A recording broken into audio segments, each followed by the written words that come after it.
unfortunately it is. So that gives us an opportunity to use our principle of perfection with society as well as with our personal bodies. Because if you're going to try to get a scoundrel out of the basement of your house, you don't turn on a switch that says darkness. You turn on a switch that says light. So don't reinforce the darkness by switching on the darkness with the politicians. Don't vote for them, thank goodness, and find better people to do these things. But on the other hand, send as much light there as possible. Excuse me. Pardon. I did that with someone I disagreed with so much, whose name was George W. Bush. I mean, I would have easily gone to send hell to him, because he's sending hell to the rest of the world. But by sending light to him, he didn't know what to do. And so he made mistakes and mistakes and mistakes, and all of that came out into the open. We haven't solved it yet, but it's all out in the open. What was under the rug is now on top of the rug. So we think the world is worse than it used to be because the media makes all that. You know, somebody gets killed somewhere, the media tells you immediately. If somebody fell in love somewhere, I don't think they put it on the media. No vested interest in telling the good news. Yeah. And so I say to those of you who are watching this, you can make a difference. And you can be a part of that which brings world peace and brings health. And remember, we weren't talking about healing, we're talking about well-being. Well-being. Well-being. So you don't actually have to do something to make it happen, but you have to keep yourself disciplined and clear so that what you're sending out has a consistency of that. And because of the new quantum physics, we're learning how scientific it is that you can heal the world. So if you and 2 or 3 of you sitting in one room, in one place around the world, it can be felt in China. It can be felt there and there and there and there. So you choose. Do you want to get rid of the rascals? Okay, you send light, not to them, but send light to the situation, and they will have to go. If you want to do healing, you send the same thing, and there will be a million behind you that feel the energy that you have put towards spiritual healing.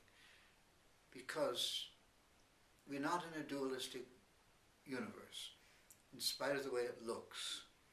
And the rational mind will say, what do you mean about that? How about all those damn fools that are doing that? You see, if you say, oh yeah, you don't heal.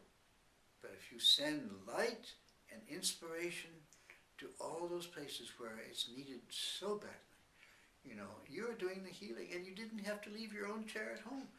Now, I'm not turning everybody into a couch potato, thank you, because on the whole, what we used to call light workers just sat at home.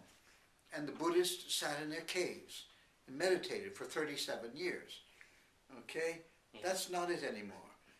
One of the reasons I think that China took over Tibet was to get all those wonderful spiritual Buddhists spread around the world. They're in Colorado, they're in Scotland, they're probably here in Ireland, everywhere.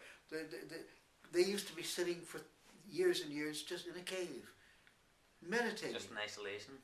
Yeah, isolation, meditating. Now that's powerful, and it made a difference. It probably kept the world from blowing up. But on the other hand, now we're really asking everybody, please come out into the marketplace. It's a challenge. Please come out into the marketplace and share your inspiration.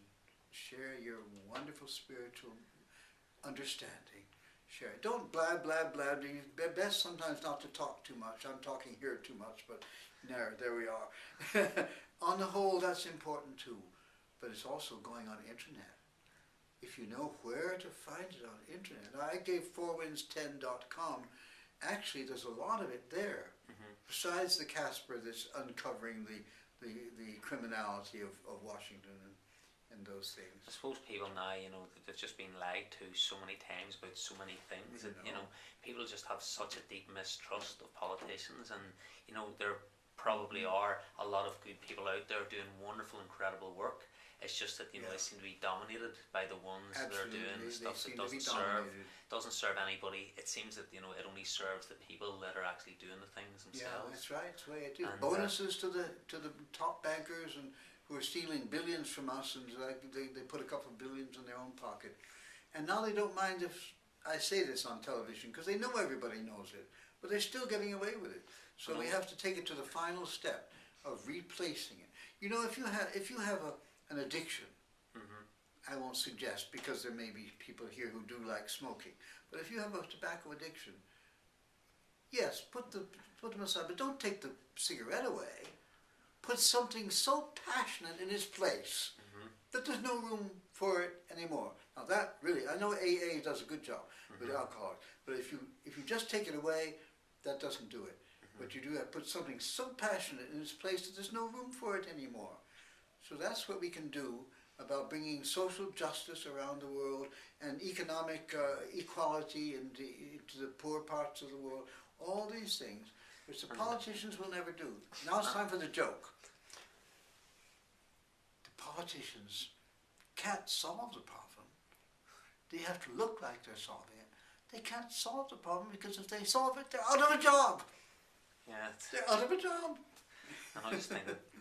Anyway, that was supposed to be the joke. What I've noticed now as well is that, with the social media like Facebook, you've got Twitter and you've got YouTube and all this thing, and like people just see stuff now, and now something happens in one place and it just goes viral, and the world seems to be becoming much more conscious. They seem to be becoming much more aware. I think that it's harder to get away with stuff. You can't get away with it. No secrets anymore. They may have stricter laws, but the media hasn't caught up with that yet. Yeah. The media is controlled, whether it's Murdoch or whatever it is, it's controlled by the ones that are pulling in all the money. And so the media hasn't caught up with it, but the internet has. And especially with we were talking about heating, but then nutrition, and you get these, like people that manufacture these additives and artificial sweeteners and stuff, and you realise that so many of these people are on the committees that are all from the government or have been bought out, and that it's just you sort of think that how could these people be so blatantly obvious about what they're doing, but it's almost like as if they know we can't touch them, and there's the money has so much power that you just notice that there's so many people have such conflicts of interest. The good news is that we're at the end of that era now. It's become so blatant, and there are no secrets anymore. We're at the end of that era, but at the end they do more extreme things, like bring down the airplanes. I won't tell people what I'm flying on. Because I don't want them to bring down an airplane just to get me and all those other 200 people.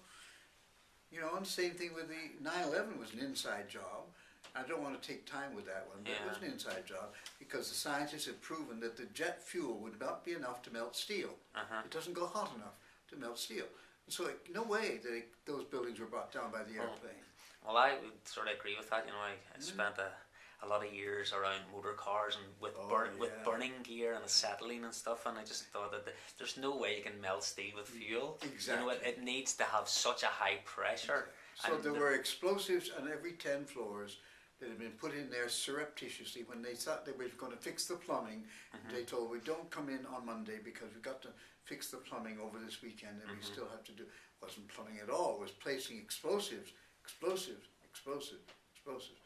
And even in a third building that never got hit by an airplane also went down. And so this is all on the internet, and so there's no secrets anymore. But people have got to wake up and be willing to be active in making the choices. I suppose as well that there are so many choices we can make, but it's almost like you can